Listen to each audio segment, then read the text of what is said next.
अस्सलामु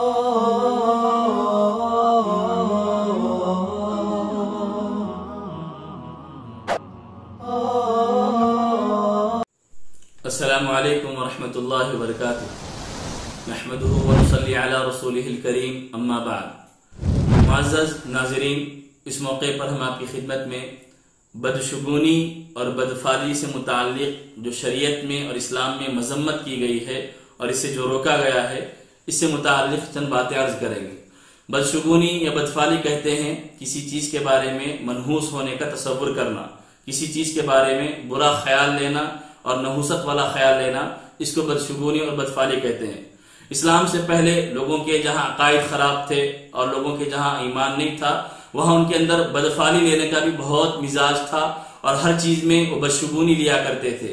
नबी करीम सरवर दो आलम सल्लल्लाहु अलैहि वसल्लम की आमद हुई। आप सल्लल्लाहु अलैहि वसल्लम ने लोगों के अकायद को दुरुस्त किया, उनके नजरियात को दुरुस्त किया और अल्लाह के नबी ने फरमाया, ला अदवा वला तियरता वला हम्मता वला सफर।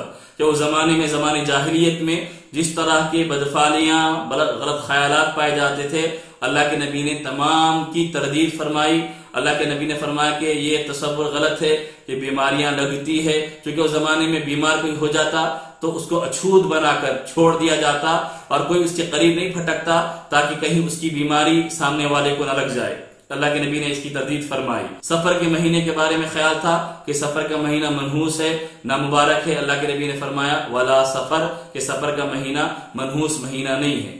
तो ये इस्लाम की वो तालीमात है कि जिसके जरिए ये बुनियाद बताई गई है कि तसव्वुर करना किसी चीज के बारे में मनहूस होने का, ये बिल्कुल गलत है। इंसान के अकीदे की कमजोरी और ईमान की कमजोरी की बुनियाद हो सकती है कि आदमी दिन को मनहूस समझे या महीने को मनहूस समझे।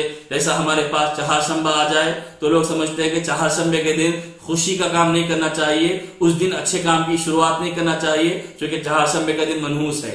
मुहर्रम का महीना, सफर का महीना है तो उस दिन कोई अच्छा काम नहीं, उस महीने में कोई अच्छा काम नहीं करना चाहिए क्योंकि मनहूस महीने हैं। इन तमाम चीजों से रोका गया। आपको एक वाकया तारीख का बयान करें कि जब हजरत उमर रदी अल्लाह तआला का दौर खिलाफत था, हजरत अम्र इब्न आस रदी अल्लाह तआला मिस्र के गवर्नर थे और मिस्र में जो दरियाए नील है वहां का मामूल था कि साल में एक मर्तबा बेशादीशुदा कुंवारी लड़की को तैयार करके दरिया में फेंक दिया जाता, दरिया के हवाले कर दिया जाता, जिसकी वजह से दरिया में पानी की रवानी आती, वरना पानी सूख जाता।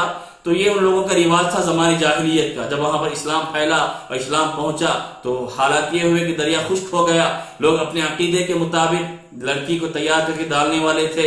ये बात वहां के गवर्नर मुसलमानों के अमीर को पहुंची। उन्होंने कहा कि इस्लामी तरीका नहीं हो सकता, इस्लाम इससे मना करता है। चुनाचे ये चंद दिन तक रोक दिया गया, जिसकी वजह से पानी दरिया में नहीं आया। लोग खुश्क साली की वजह से और पानी के न होने की वजह से मिस्र छोड़ने लगे। ये सूरत हाल देखकर मुसलमानों के अमीर ने खलीफतुल मुस्लिमीन हजरत उमर रदी अल्लाह तआला को खत लिखा कि यहाँ की सूरत हाल ऐसी है। तो हजरत उमर ने सबसे पहले खत का जवाब ये दिया कि बिल्कुल तुमने सही कहा कि इस्लाम इस तरह के तसव्वुरात और इस तरह के ख्यालात की तायीद नहीं करता, ये बिल्कुल बातिल ख्याल है। दूसरा हजरत उमर ने फरमाया कि मैं तुम्हारे इस खत के साथ एक छोटी सी चिट्ठी दे रहा हूं, इस चिट्ठी को तुम दरिया में डाल देना। चुनाचे वो खत मिला मुसलमानों के अमीर को, उन्होंने खत पढ़ा और उनकी उस खत के साथ जो चिट्ठी थी, कागज का एक टुकड़ा था, उसको दरिया में डाल दिया। रात में डाला, सुबह उठकर देखा तो दरिया रवानी से बह रहा है और तेजी के साथ दरिया में तो पानी जारी है।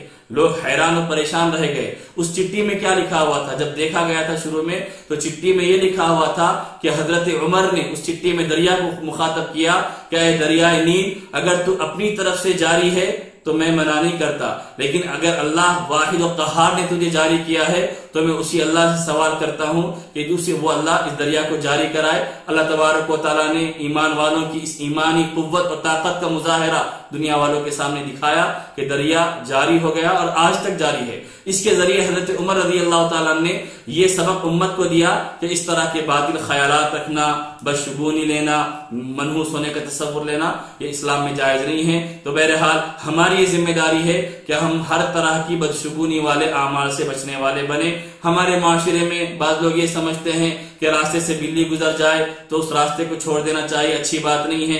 काम करते करते कोई बाजू छींक दे जोर से, हम समझते हैं कि छींकना अच्छी चीज नहीं है, रुक जाना चाहिए। इसी तरह कोई झाड़ू पे पैर रख दे तो ये समझते हैं कि झाड़ू पे पैर नहीं रखना चाहिए, झाड़ू पे थुतकार देना चाहिए। ये तमाम के तमाम, घर में कोई कौवा बोलने लगे तो ये समझते हैं कि मेहमान आएगा। इस तरह के ख्यालात, तसव्वुरात, इसकी इस्लाम में गुंजाइश नहीं है। बल्कि मौजूदा हालात में बदशुगूनी लेना और नहुसत लेने का एक रिवाज ये भी पड़ गया कि मुसलमान वास्तव पर अमल कर रहे हैं कि अगर खिड़की ये रुख पे होगी तो अच्छा नहीं होगा, बुरा होगा, दरवाजा गेट इस तरफ होगा तो अच्छा नहीं होगा, बुरा होगा। ये तमाम की तमाम हिंदुआना अकायद है, गैर मुस्लिमों के नजरियात है। हाँ, ये हो सकता कि आपको हवा कहां से आएगी, रोशनी किस तरफ से आएगी, आप उसका ख्याल रख सकते हैं। लेकिन अगर इस तरफ खिड़की रखी जाए या इस तरफ दरवाजा रखा जाए तो अच्छा नहीं होगा। ये हमारा अकीदा नहीं है। तो तमाम तरह की बदशुगूनियों से बचना चाहिए ताकि हमारा ईमान मजबूत रहे, हमारा अकीदा मजबूत रहे। हम शहर में रहते हैं लेकिन देहाती मुसलमान और किस तरह के बदअकायद में, बद ख्यालात में मुब्तला हैं। हमें उन तमाम को खत्म करना चाहिए और ईमान को मजबूत करना चाहिए। अल्लाह तबारक व तआला अमल की तौफीक अता फरमाए। व आखिरु दावाना अल्हम्दुलिल्लाहि रब्बिल आलमीन।